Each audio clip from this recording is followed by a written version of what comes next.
sir.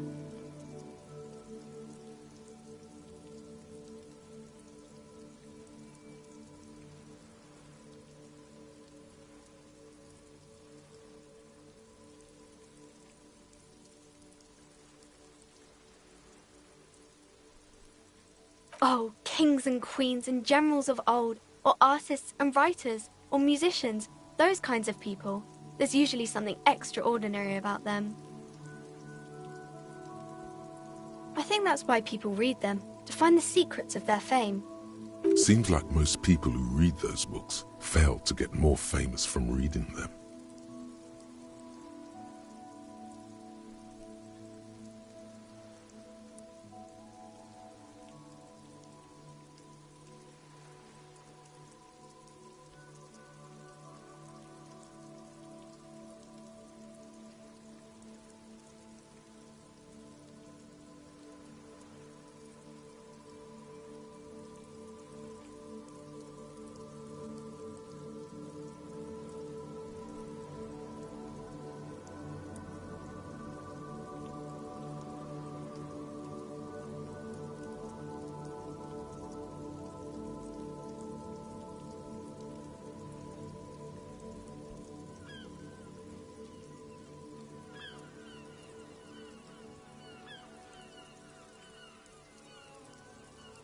But it does make the famous people more famous.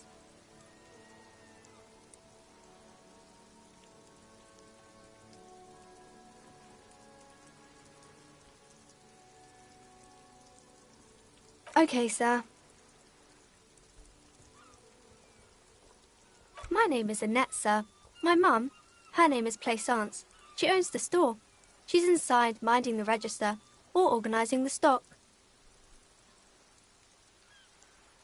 Feel free to step in and browse our wares.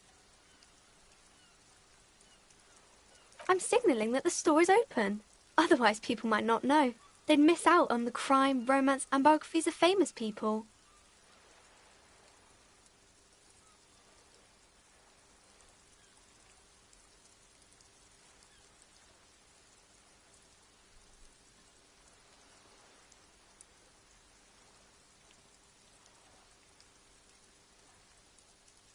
Oh, no, sir. I'm happy to help Mum by luring in customers.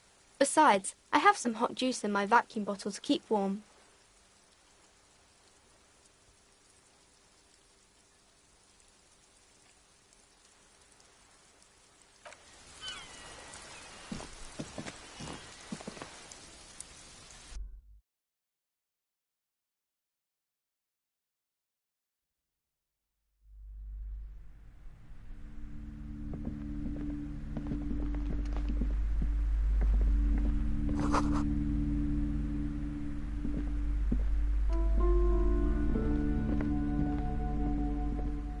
A small mountain of colourful board game boxes. There are numerous types of games for all ages. A lot of shelf space seems to be taken up by Wirral-related merchandise.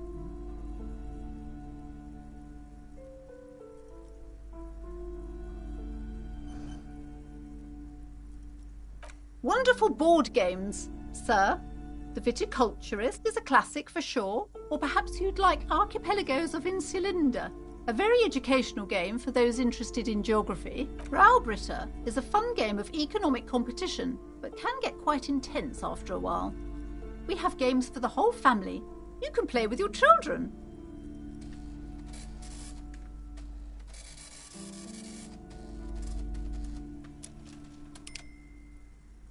Friends are technically like family. For playing with friends, I'd recommend Suzerainty. It's a civilization building game where you build a civilization, then set off to brutally colonize and repress other civilizations. It'll cost 12 real.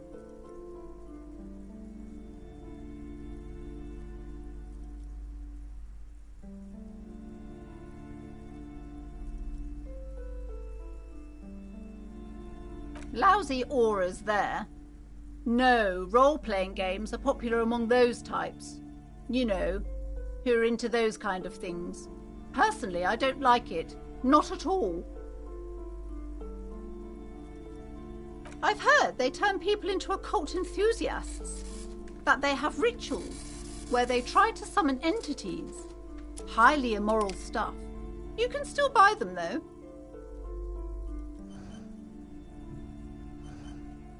An endless variety of source books, lore books, and codices litter the table. The topmost book is titled Welkin Compendium, 2nd edition.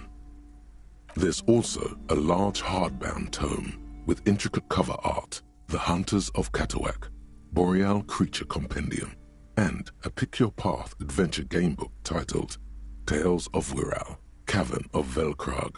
Books in a board game section? Who wants to read books?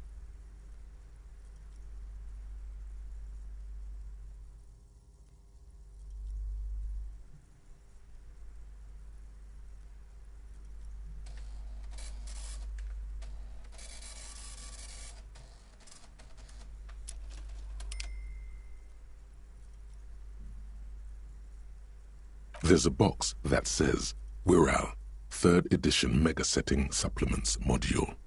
The side panel notes, a fantastique adventure board game, new maps and miniatures. A sticker on it displays 25 real. That price is steep, but then it's the 3rd edition Mega Setting Supplement, so it makes sense.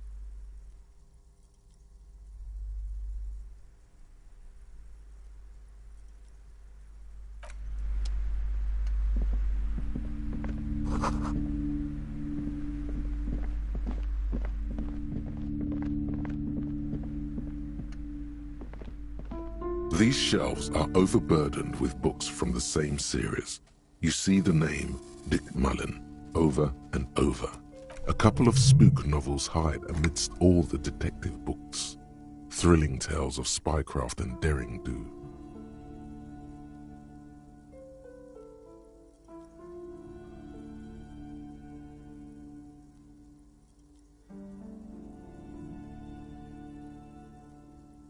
Oh, crime, robberies, murders, even sexual crimes. We're fortunate to have Dick Mullen and his stories to sort all that out. You're a police officer, apparently. You should buy all of these. They really do teach a person how to be a proper detective.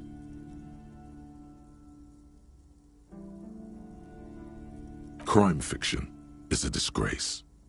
An asinine misrepresentation of the physical attributes of the arduous everyday work of actual police officers.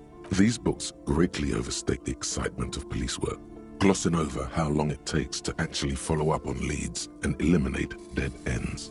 What's more, they completely ignore the psychological hardships of year after year coming into contact with people during the worst days of their lives.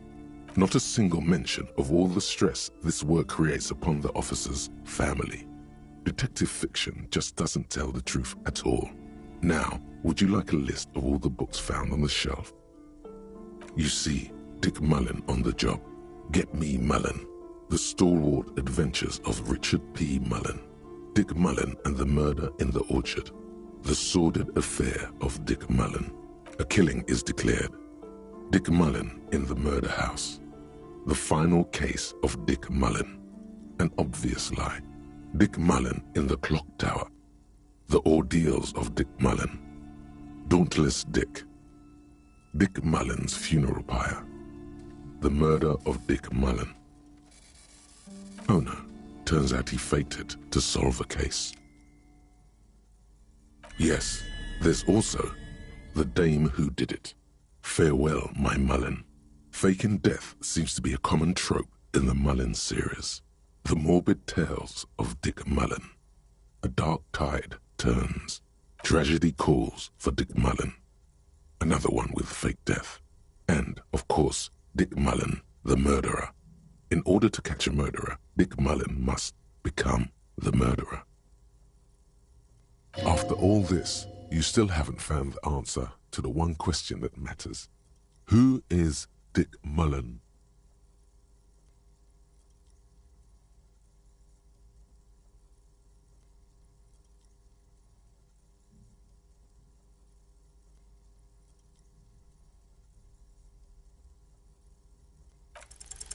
Your quick eye notices a small caterpillar crawling across the spine of a book.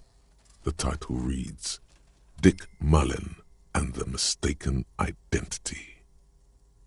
A worn paperback from Dick Mullen's classic Hard-Boiled Phase. The premise seems to be that Dick Mullen is framed for the murder of his best friend and has just a few days to prove his innocence. Could it be the motifs of unstable identities and shocking betrayals? Then this is the book for you.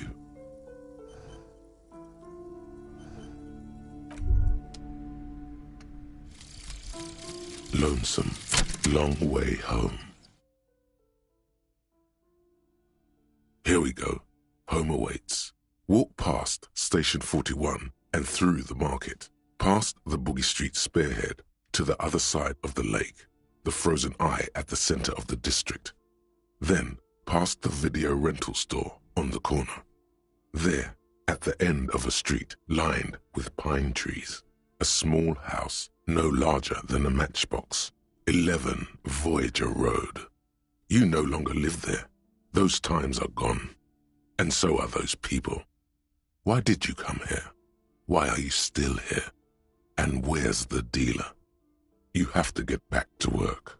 That's all you have now.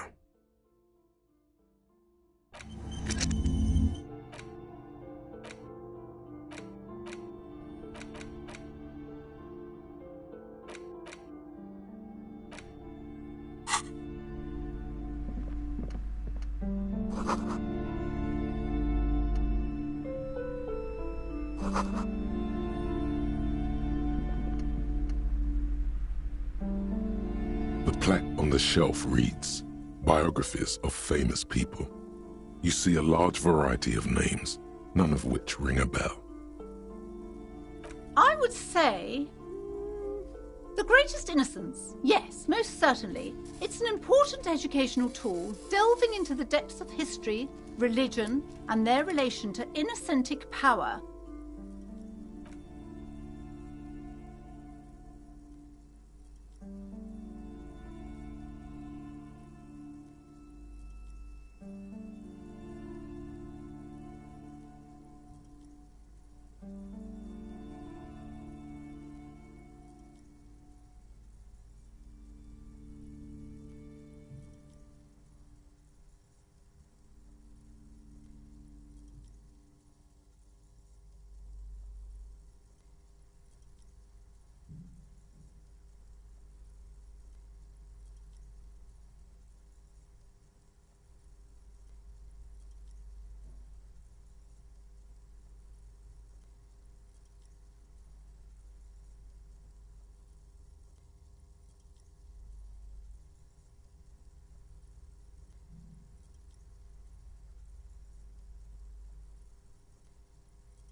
A very influential historical figure. But surely I don't have to tell you that. You're a law officer, and law officers have at least some education.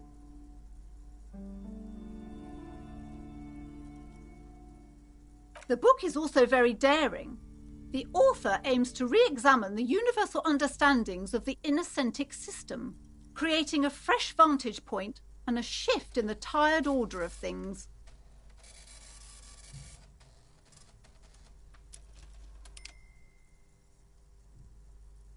Certainly, it's prudent for a person to have at least an elementary understanding of history and society. Imagine the chaos we'd be in otherwise. You feel like you should get this one. Definitely. It's important somehow. There's something personal inside.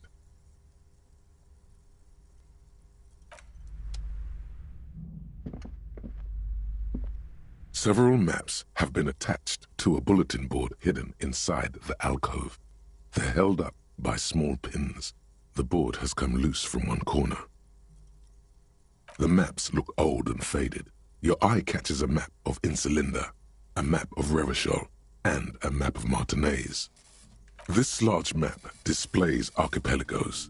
You see a constellation of small dots on the light blue emptiness of the Insulindic Ocean. The largest in the northeast is La Caillou. You are here. Another far away in the southwest, Seminese Islands, Ile de Fantôme. Ozon, Laurentide, Face à la Mer, Archipelagos, North Arcade Islands, all just specks of dust on the vastness of the Insulindic. On the edges of the map, the color fades into a blur of dotted lines, black and white, disintegrating into mathematics. In the northeast, a dust mite stands on the north coast of Caillou in a bookstore. It's you. You can, on Caillou, Revachol, a single black star, on Ozon, Fondelier, and Vilmandu, on archipelagos, Croyan Moran, Villiers, on Seminine, Olduvai, and on Laurentide, Deora of the Seven Seas. 850 million people live on these little dots, an oceanic world of culture and commerce torn apart by history. The ocean breaks apart into a tangle of cosines and azimuths, all pointing into pale nothingness. Mwindi is the north azimuth. Grad is the northeast azimuth. Samara is the east azimuth. Seo is the west azimuth. Isolas, they're called. Connections to other worlds, words past the Insulindian, unknown to you. You only know you've never been there. You have little idea what they are. Distant stars, gods, but looking at them makes you feel almost non-existent.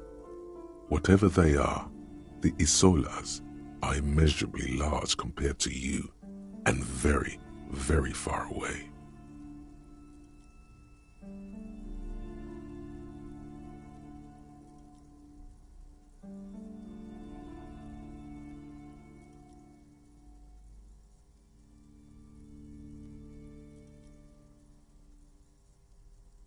Perhaps they are gods, gods of distance and outer dust.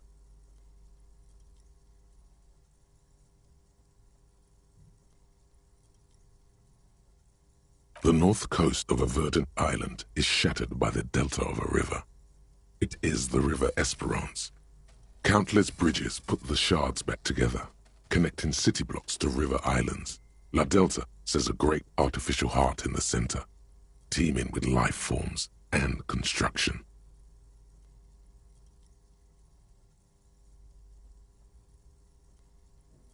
To the east, rolling hillsides, Le Jardin, Stella Marie, the suburbs of Saint-Baptiste, swallowed up into the megacity. They sound rich to you. This is Revachol East. Hudon, it's somewhere to live, not bad. Then there's Jamrock. It's bad. People shouldn't live there, but they do. Then Forburg. It's almost as bad, and much larger. Then Coal City. It's the worst.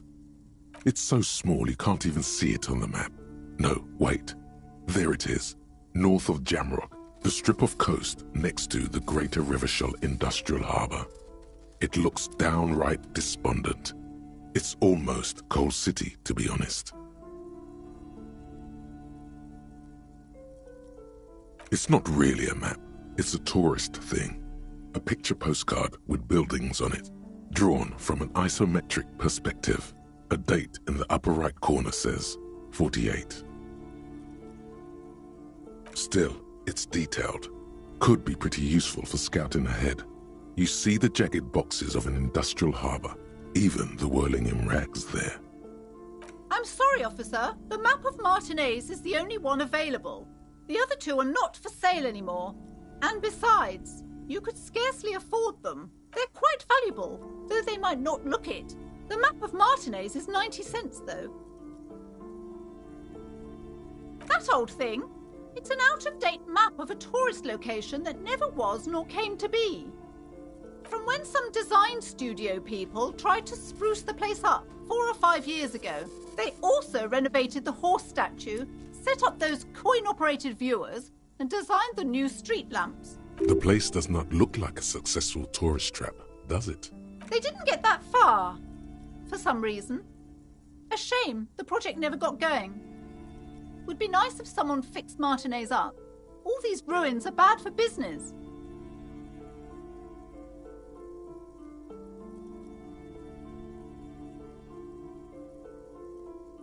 Always good to be informed of your surroundings.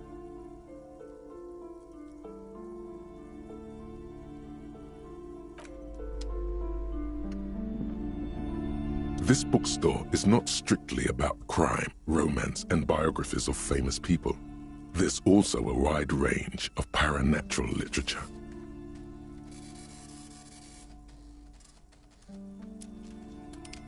Amidst the various books, you find one written by someone named Matthias W. Dundas. It's about wholeness, unity, balance. These three things are very important to the working class mind. The point of the book, and many others on this shelf, is to give people medicinal advice in situations where they don't have access to paid health services.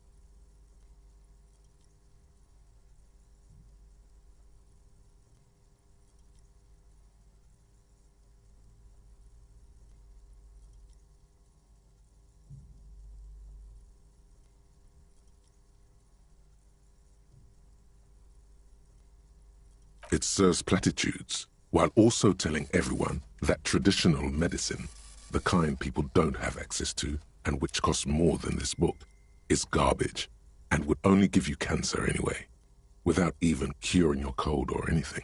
Wholeness, unity, balance, on the other hand, can basically take care of anything. Though it is important to note, when it's up to your mind to heal yourself, then it's because of your mind that you're ill in the first place.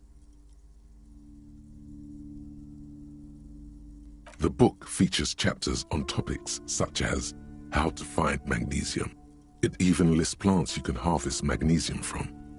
How to continue drinking if you're an alcoholic who has destroyed his liver. And there's even a chapter on the ancient Seraïs tradition of using duck gallbladder, preservatives, to treat and prevent sexually transmitted diseases. Pre- and post-factum apply. Nothing worth buying.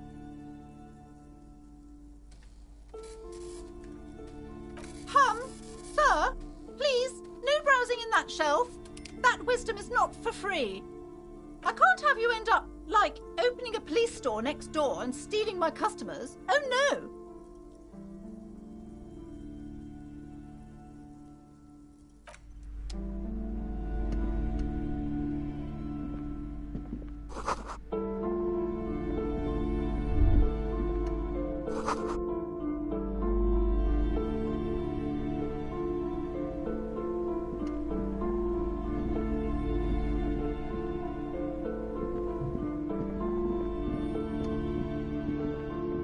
You see a set of tattered curtains blocking the way to another room. A strange cage-like trinket dangles from the curtains. Excuse me, officer. The back room is strictly for employees only.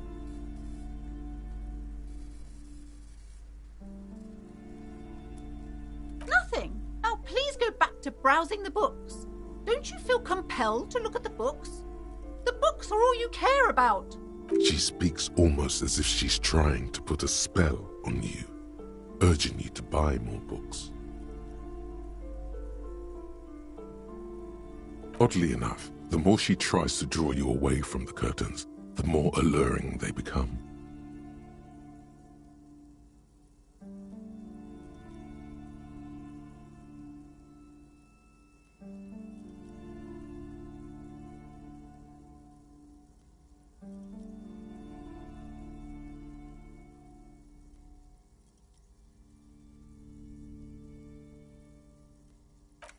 You see some kind of charm, an irregular polyhedron assembled from bones, sticks, and straw. Inside, a disturbing fish head with empty eye sockets stares at you. This is a traditional Seminese ward, meant to provide protection against ill luck, bad dreams, curses, and other supernatural scourges. Inhabitants of Île de Fantôme, the Seminine Islands down south. Aside from poking at it suspiciously, there is nothing else to do with the fish head charm at this time. Just as you're about to pull apart the curtains, the petrified voice of the shop owner cries out once more. Sir, don't touch that. I told you it's off limits for the customers. Parapsychologically speaking, we're done if you decide to open them. I won't be held responsible for the consequences. It's too dangerous. She looks away, mumbling. Why is everyone always messing with the curtains? Why can't they just buy books like normal people?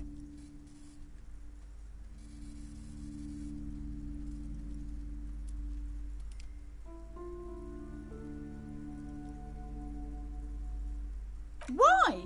It's not like anyone was killed there.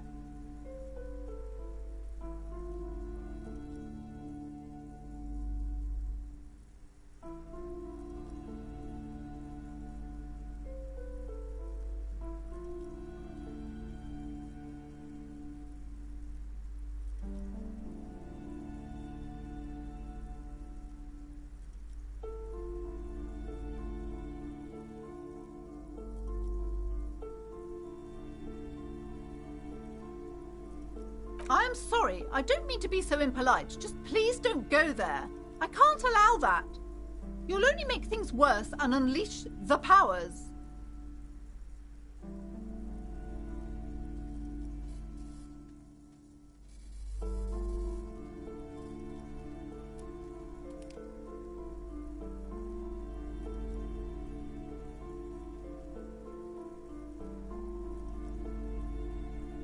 The curtains do seem frail suddenly, not robust enough to contain a slippery darkness.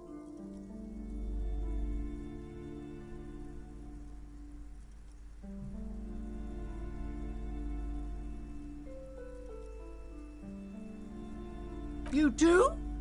My God, even more reasons not to mess with the curtains. Just step away, dear sir. No! Please just talk to me, officer. Come here and let's talk this through before you decide to do anything extreme. Talking is always good. Go see what she has to say.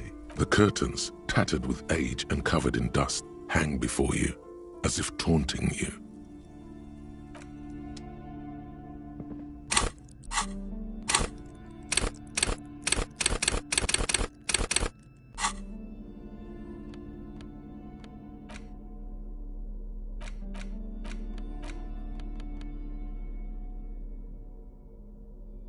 The worn map features the patchwork grid of the streets of Martinaise, with directions to appropriately touristy locations. Year 48 resides on the upper right corner.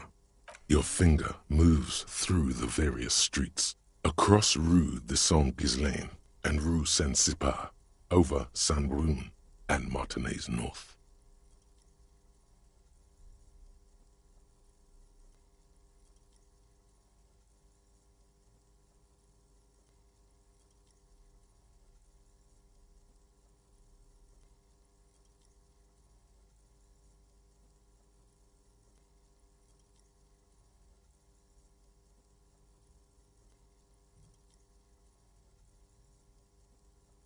finally coming to a halt on the spot where you are currently standing, although the map gives no such indication itself. For a more detailed view of the map, go to your journal and select the Map tab.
Welcome to Crime, Romance and Biographies of Famous People. My name is Plaisance. Be welcome, and please take responsibility for the energy you bring into this space.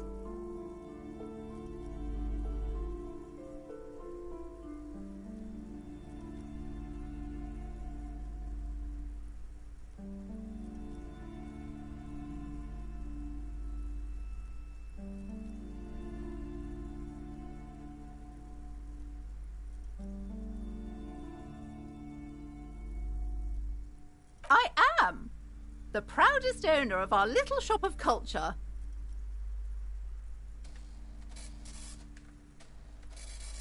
I already told you, it's just a storage room for employees. I don't understand why it's so important to you. Just let it go, officer. Go buy some goddamn books. You're supposed to be drawn to the books.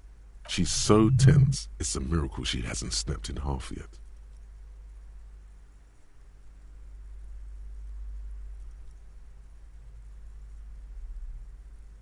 It's just for decoration.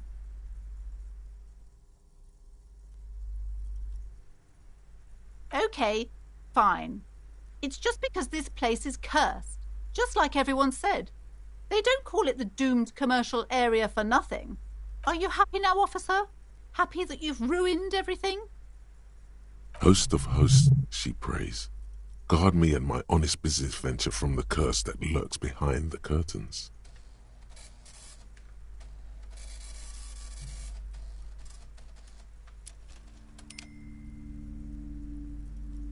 The curse is so much worse than you could imagine. It's a disease, eating at the very foundation. It's the curse of financial distress, of ruin and bankruptcy.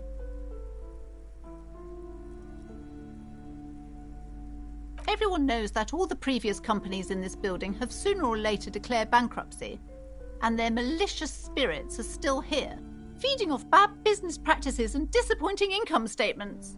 There's something wrong with this building, I can tell you. Ever since I arrived, I've sensed an eerie lingering presence, as if I was unwanted here. Yes, I've contacted numerous parapsychologists, and even a pair of Simonese mediators.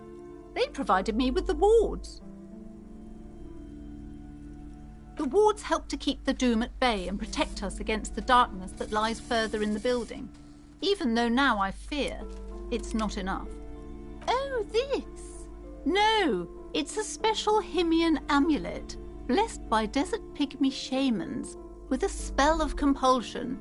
It's to compel people to buy books. There are numerous spells cast throughout the store. I had the books anointed with a different inducement spell, for example. It's guaranteed to boost sales 15%. Desert pygmy shamans. That sounds like a rather questionable way to describe a group of people.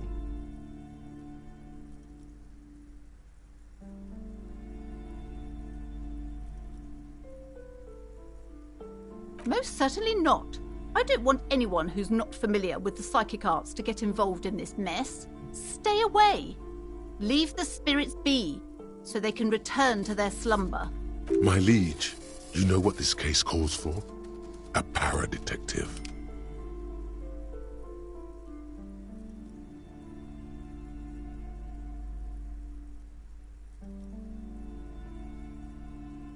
Annette, yes, my daughter. I hope she wasn't slacking off again with her nose in science fiction. Tell me, was she at her post doing her job like a proper girl?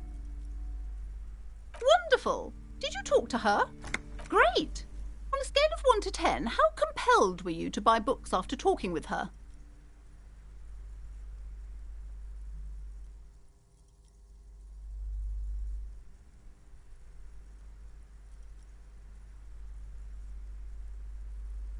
My precious, her dedication brings joy to my heart. If you have children, I hope they turn out as great as my Annette.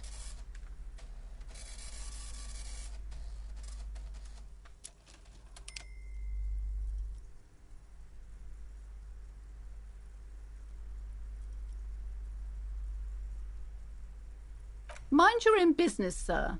In our society, people don't get to tell each other how to raise their children. It's none of your or anyone's business. Denial is the way she copes with criticism. The woman before you scans the store, her shoulders rigid and tense. Every now and then, she nudges her glasses.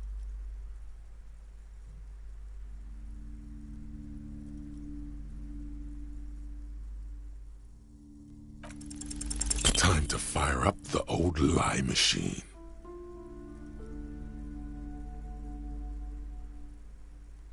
And I am his private partner, John Shaw.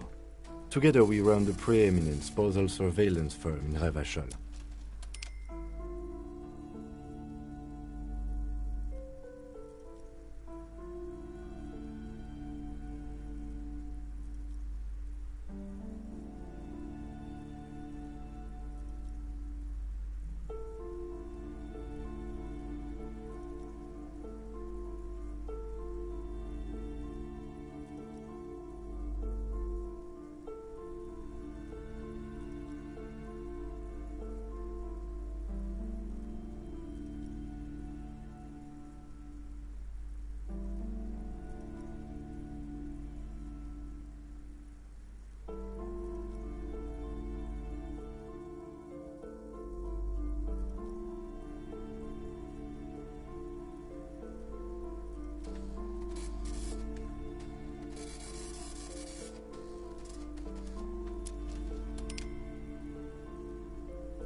Shao is what the Saolite Empire was called in the Occident, back when far less was known about the people. It was a barbarian other, ever so mystical, on whom you could project any kind of exotic fantasy. The legend of it persists, and a lot of people still think the Shao is a thing. Once we've caught our client's spouse in flagrante delicto, we blackmail them and pocket the money ourselves, because that's what private investigators do. Now, I see that you are a married woman. Some penetrating sarcasm from your colleague there. What nonsense are you two going on about? This is not relevant at all. And besides, my husband would never do such a thing. We are proper people. How can I believe you after all that foolishness? Our sincere apologies, ma'am. No more nonsense. We are offering to assist you with your troubles, pro bono.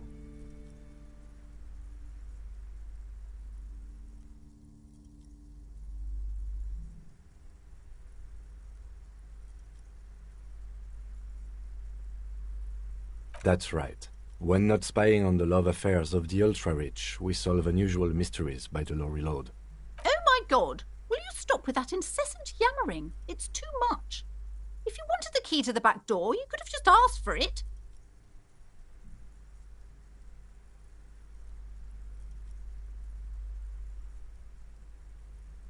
Absolutely not.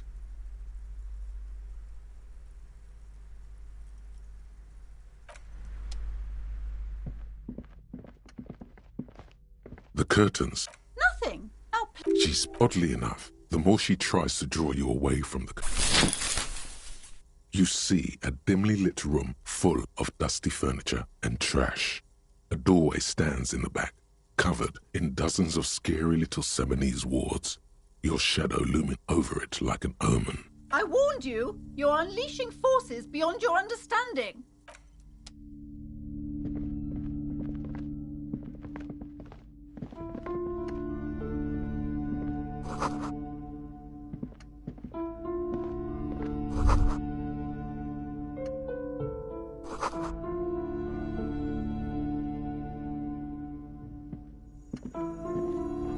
A heavy door with a missing handle stands before you, covered in dozens, if not hundreds, of Seminese trinkets and charms. It appears to be locked. Only an echo. No one is there. A hollowed-out, dark echo.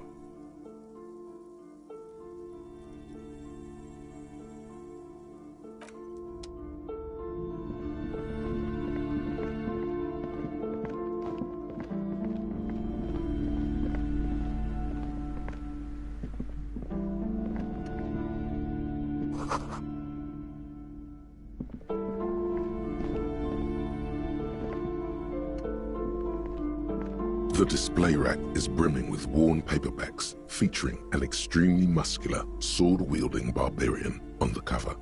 Nearly all the titles contain the word Hyundai somewhere.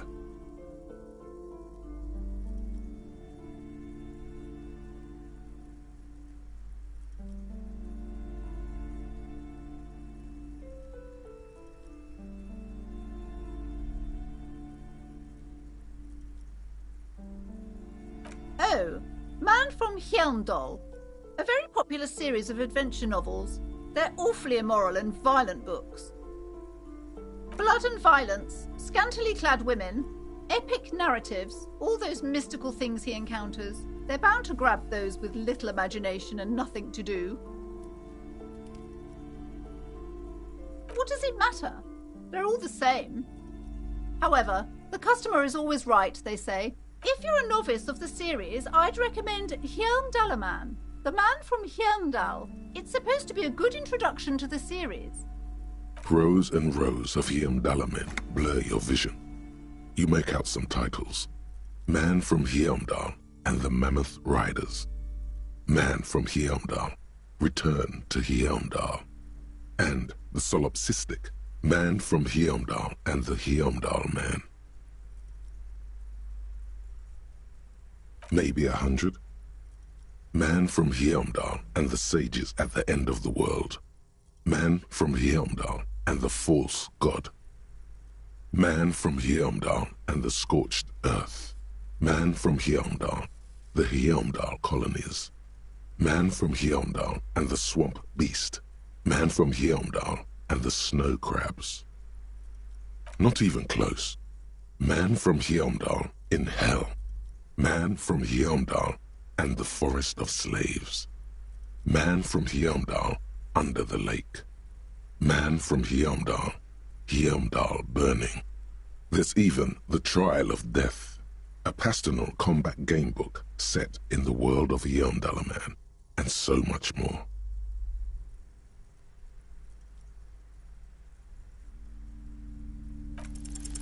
Nothing of interest. Only silence and the cosmic background pain radiation.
It's the ledger you found in the trash, a cabbage of papers hanging from the board, with the permeables drawer inside. It's barely held together by a clip, then made complete by the faint smell of urinal cleaner. It takes about half an hour to piece one together, using the system you've devised. Which one do you want? This one is relatively easy to reconstruct. Overnight on 1202, a graffito, nay, a mural, appears on an 8-story tenement overlooking central Jamrock. The building is a sparsely inhabited ghost tower, part of a failed real estate development called Grand Couronne. Cause of failure: rent too high. The mural is enormous. 2 silhouettes, a man and a woman, are kissing. The text cut into their form reads, "True love is possible, only in the next world. For new people, it is too late for us. Wreak havoc on the middle class." People call it that thing and that fucking thing. It's visible for miles. In 2 days, the station's complaints desk gets clogged with requests to remove the bummer. You and your partner are assigned to the case. The graffito crew is easy to track down. Only the bell lectures have the literage of industrial paint to cover the surface. One of the graffito artists is rumored to be rich. They take responsibility for the execution, but not the design. The ideologue of the next world mural, as the crew calls it, remains an unknown. The case files do not show you finding the author of the design. The crew agrees to clean up after themselves. However, your partner, JV, is against the removal, citing public support for conservation. This leads to a debate in Precinct 41, which then spreads to the streets of Jamrock, ending in a rare plebiscite organized by you and the rest of Row 3. The 9,000 people subject to the mural's message, all of Lakeside, Central Jamrock, and Villalobos, plus half of the eminent domain, participate in the vote. Although the case begins with what appears to be a lot of rambling on the streets as to how juvenile and stupid the mural is, given a choice between 2 options. A staggering 78% of voters choose to keep it. Turns out the opposition were a loud minority, and that love truly is possible in the next world for new people, and it is too late for us.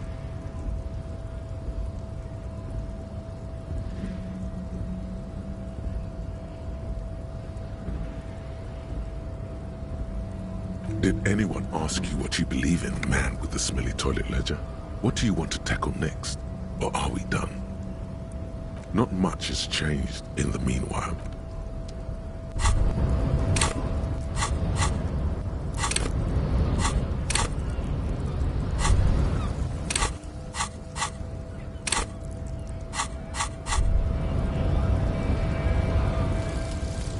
Advanced race theory. Everything is calm in the eye of the race storm. Your mind is lucid and bright. The mind-bending phylogenetics appear more distant and, to be fair, a little ridiculous. The great race mystery has cleared up. All that's left to do is verbalize your thoughts. Go and talk to Measurehead about your newly found insights.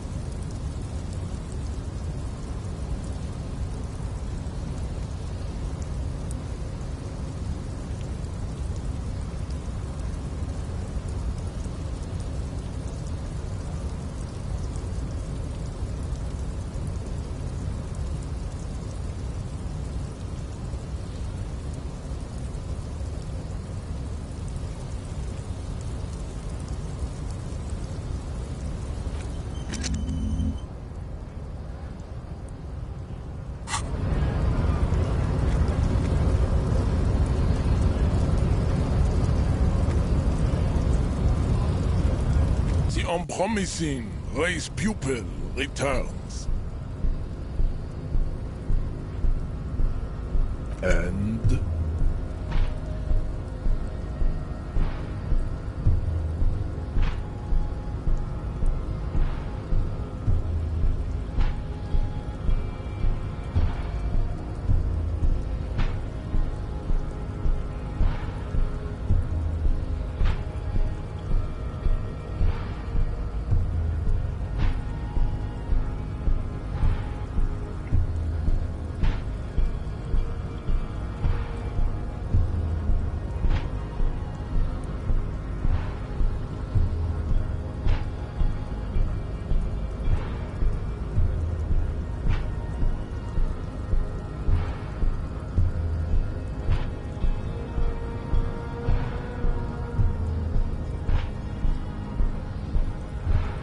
Look, babe.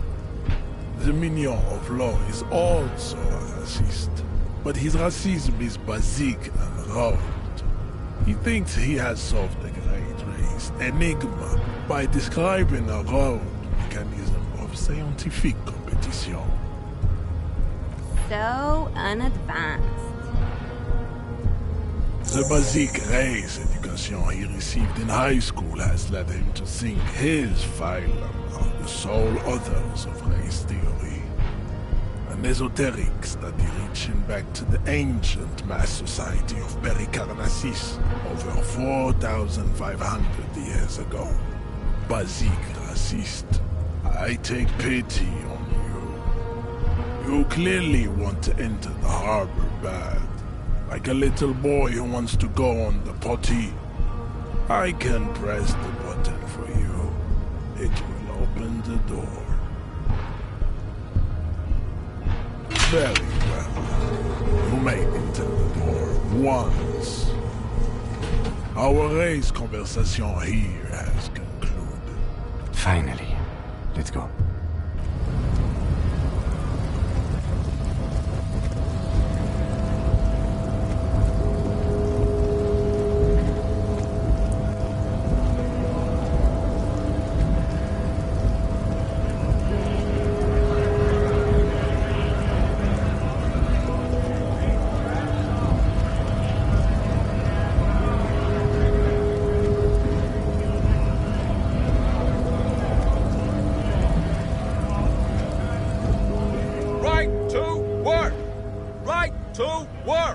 Shame on you!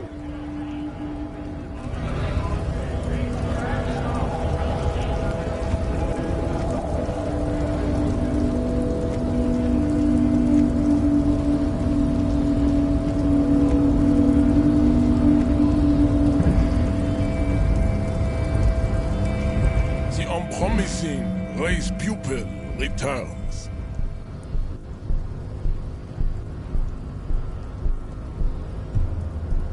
There is nothing funky about them. There are 3 categories of race. Type A, Type B, and the vile CF race colon of pederasty. I cannot possibly imagine what else we have to discuss.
Looks like someone left his tarpaulin cloak hanging on the railing here.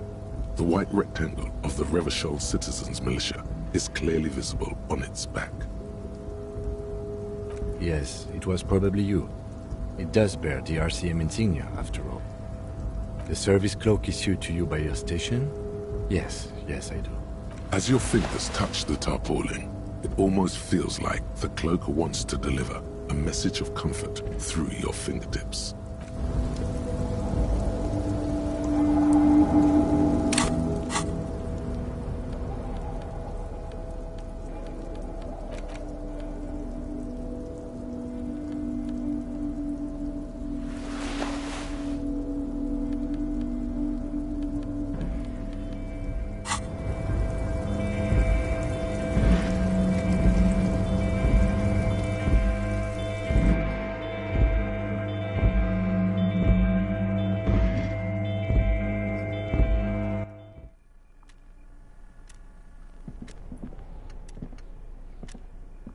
An imposing combination of a punch clock and a payphone is looking down at you from the wall.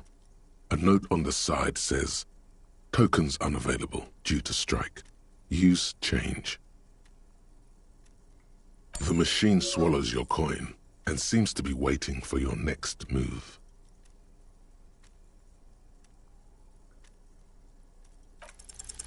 It's unclear whether you actually have muscle memory. Right now, your finger is just drawing vaguely occult patterns in the air. Sure, why not? Muscle memory is a tricky thing.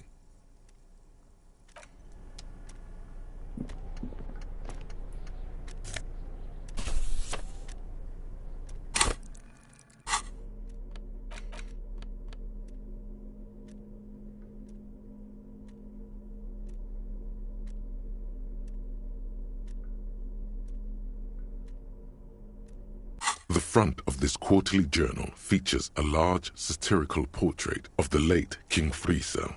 From the sides of his head, a pair of white antlers spread to the corners of the cover. Because white antlers are one of the symbols of communism, they represent a society in accord with the natural world and at the same time above it.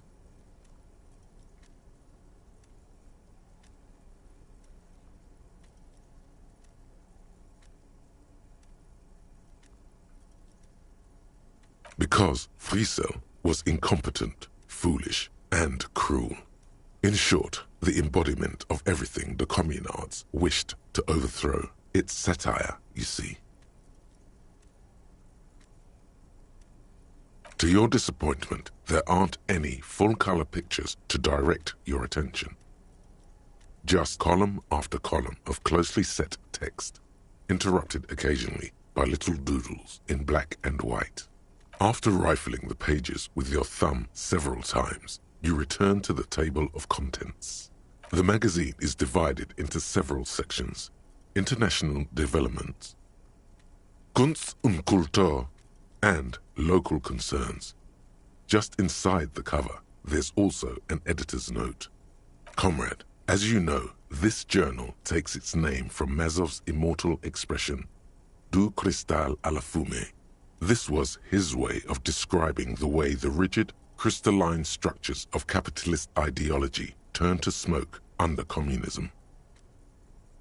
But, like the structures of capitalist ideology, we too are at risk of going à la fumée, unlike many publications which are content to spoon-feed their readers reassuring drivel. La Fumée is committed to telling the radical truth, even when that truth may drive away potential subscribers.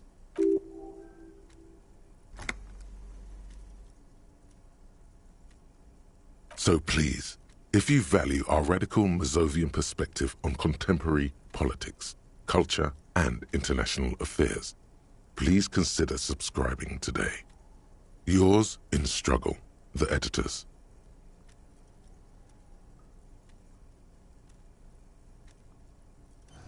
What do you expect?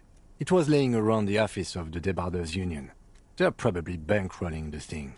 You flip back to the front of the magazine. The table of contents unfolds before you.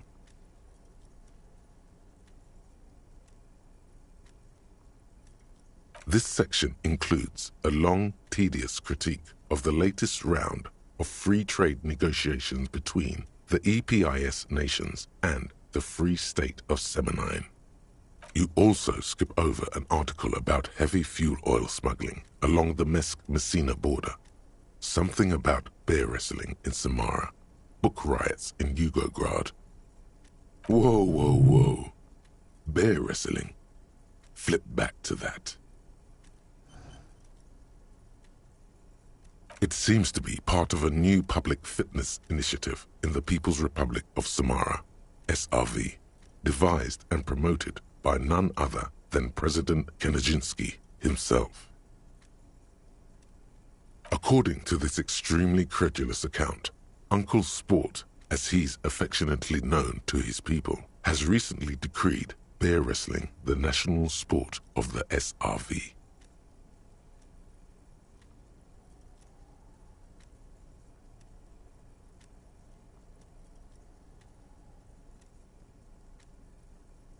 Based on the description in this article, he appears to be an extremely competent and democratically elected president. Sapormat Sport Kelezinski is well into his third decade as president of the SRV. Outside Samara, he's known for three things: brutal repression of internal dissent, monumental corruption, and a near pathological obsession with physical fitness. It's quite straightforward. A standard match features one man, or in some cases woman, against one bear. Two competitors, one ring, 5 rounds, or until incapacitation. According to the SRV's Ministry of Information, the program has been a tremendous success. Public support stands at 87%, and youth obesity and alcoholism rates are down 12% and 7% respectively.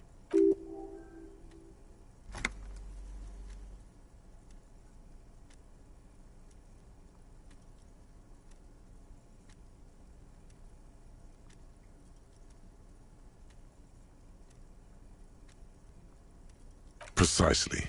For too long, drink has been a scourge to the working class, and President Kelezinski is deeply committed to supplying the people with more wholesome entertainments.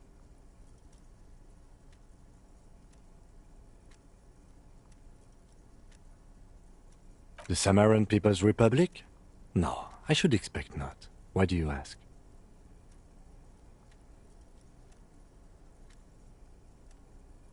They're quite the spectacle, as I understand. I've heard they make the people in the front rows wear plastic sheets. On account of the blood, you see. You flip back to the front of the magazine. The table of contents unfolds before you. It takes a moment, but gradually it dawns on you that Kunst und Kultur must mean arts and culture.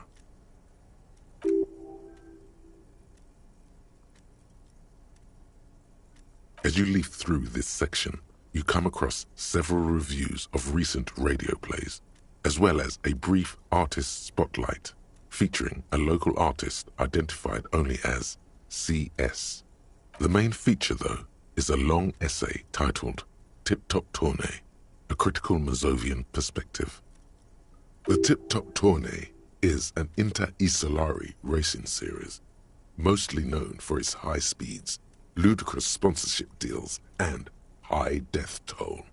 In Revachol, it's held quadrennially on the prestigious Zero Carousel racing circuit.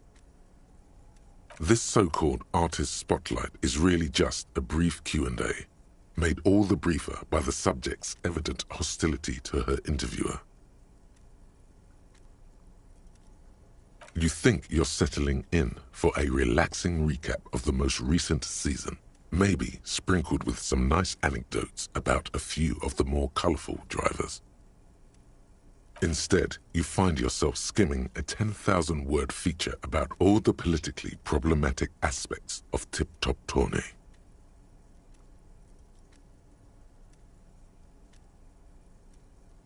Where to even start? For one, there's the crass commercialism of its sponsorships, and then there's the practically criminal emphasis on deadly motor crashes. So, all of it, basically.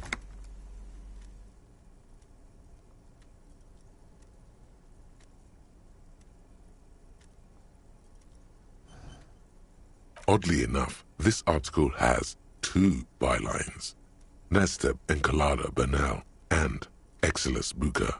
There's no way those are real names. Have you ever met anyone named Exilus? Come on, they're plainly pseudonyms. Under capitalism, the article says, every pursuit has its price. Every pleasure, even one as elemental as the joy of racing others around a track, is reduced to an advertising opportunity. Thus, the so-called tournée becomes a competition between increasingly meaningless brand signifiers. Your discount laundry detergent racing against a pack of Astra cigarettes, or even a Fritta. And that precisely is what's problematic about it. Were it not for the promise of random, spectacular violence, audiences would quickly lose interest. At the end of the day, it's the destruction of these 750,000 real races that you're really watching for.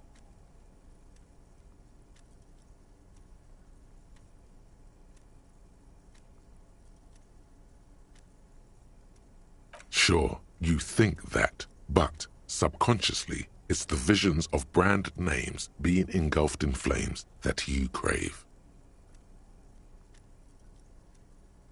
That's because you haven't been reading critically. But don't worry. The whole point of these sorts of articles is to let someone else read critically for you.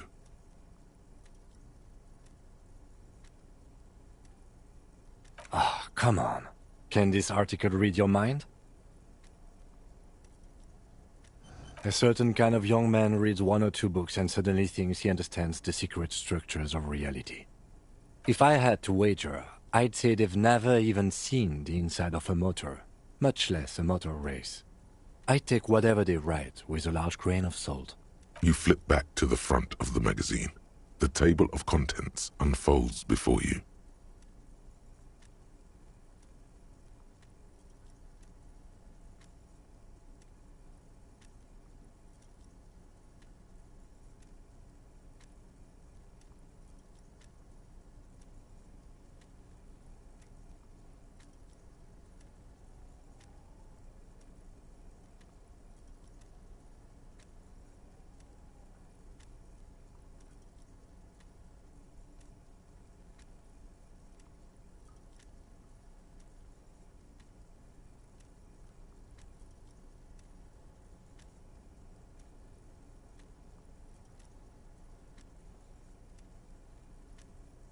Unsurprisingly, much of this section is taken up with articles declaring unqualified support for the dock workers' strike. You skim the headlines. Paint the harbor red and white. Martinez tames the wild pines. A city in revolt. First we take Martinez, then we take La Delta.